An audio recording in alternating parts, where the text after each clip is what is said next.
All right, are you ready to dive into the acoustics of sound and acoustics of your voice? So let's start. Let me first of all talk to you about the musical sound. So, the musical sound, as we speak about our voice, has five essential properties: the pitch, the duration, the intensity, the color, and the sonance. So these aspects are all measurable, and so, as such, can be studied, so have been studied scientifically for many, many years. Let me introduce to you the aspect of, first of all, the pitch. So now the pitch, I'll read this for you and we'll complete. So the pitch is the aspect that is the most discussed. The speed of the sound waves, leaving the source of that sound, is equal to the frequency at which they are perceived by the inner ear. Now, let's go back. The speed of the sound waves leaving the source of that sound is equal to the frequency at which they are perceived by the inner ear. You know, the vocal folds, they put that air that we have in our body that we'd like to keep at the bottom part of our lung that is under pressure. The vocal folds vibrate. You know, we always see the videos of the vocal folds vibrating. They hold resistance to the air.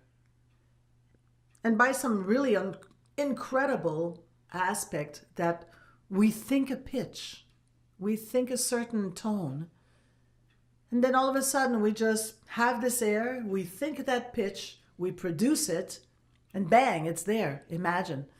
Very strange. We'll get into that a bit later on. But those vocal folds are put into motion. They vibrate. They hit each other and they vibrate. Now, for example, when a musical instrument is tuned to what we call concert A, the frequency, the speed of vibration of that pitch equals 440 vibrations per second. Think about that. The vocal folds per second, 440 vibrations per second. Pythagore, which is a famous mathematician, he discovered that if you double the speed of that vibration, the pitch would be exactly 1 octave higher. And if you slow it down by half the speed, it would be exactly 1 octave below.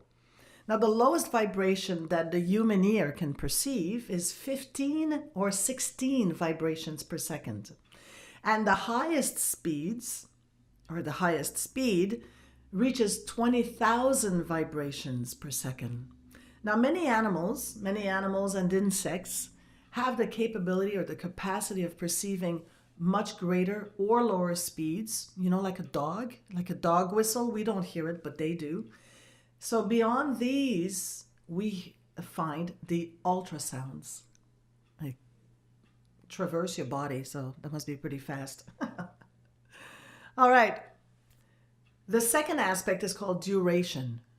Duration of sound is the quality of sound most often taken for granted.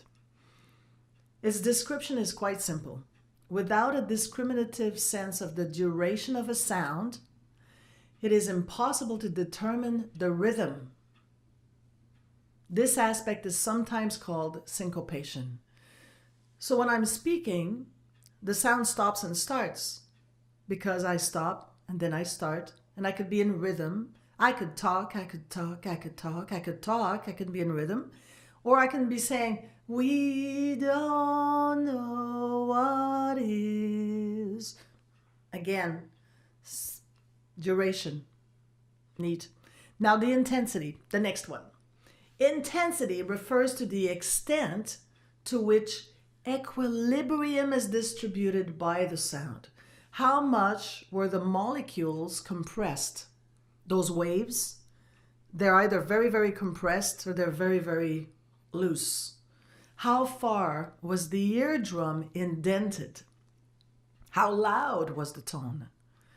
So this is about the volume of the sound. That's intensity. This addresses directly the intensity or amplitude. In the case of the volume, subjective factors into play, of course, come into play. If you turn up the intensity, we increase the volume. So more intense, more volume. While producing a soft or quiet sound, the efficiency of the vocal instrument is reduced. To attain the desirable quality of sound, a greater efficiency and knowledge of the instrument is needed. So if you want to speak, if it's very soft, you still want to have a rich tone. You really have to understand your instrument and understand all the resonance of it and how, to make that efficient and beautiful. That's one thing. Next, the color. So the color is probably the most difficult property of tone to explain. So synonyms are quality, tone, color, and even if all the instruments of the orchestra play the same note, they definitely do not have the same tone. The color of each is very different. The differences lie in the timbre and also the sonance. The timbre is le timbre. It's what is resonant, what is beautiful, what is resonating within the body that makes, or in combination together, the tone, the beauty of the tone. So in human voices, the sound waves are in sympathetic vibration with many areas of the body. You see? Resonators, yay, maybe a little later on. So this means that other frequencies are awakened and merge to create the unique signature tone or timbre of that voice. Is that neat? The next point is the sonance. Now, the sonance is another property of sound that some theorists do not count it in. They don't really take it into account.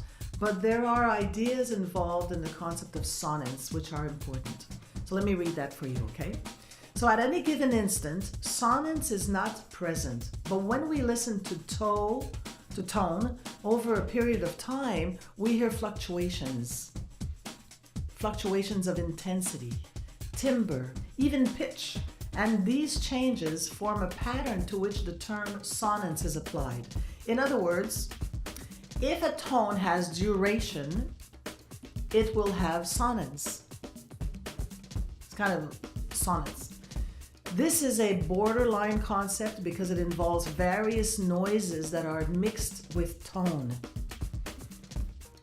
Theoretically, a noise is not a tone, and therefore, sonance is not strictly a property of tone.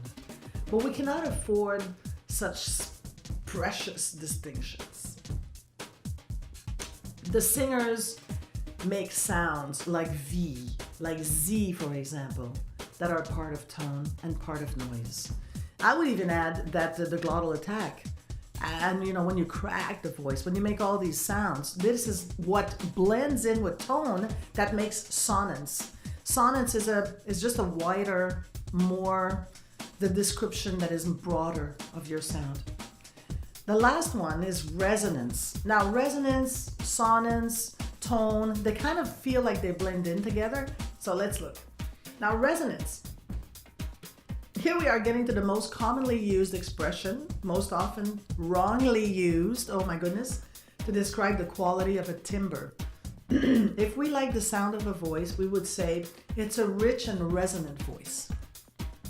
But meaning to express that we find that the sound has a rich tone. We add resonance when we speak of improving the quality that is most often associated to brightness, clarity of the voice. We could also mean depth and richness of sound. But that would be completely the opposite of resonance. For a physician, resonance is the relationship between two vibrating bodies on the same pitch. They resonate together. You know what we were saying earlier?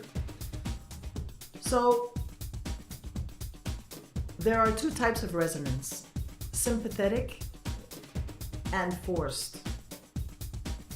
The resonance we find in the instrument of the voice is the second type, forced.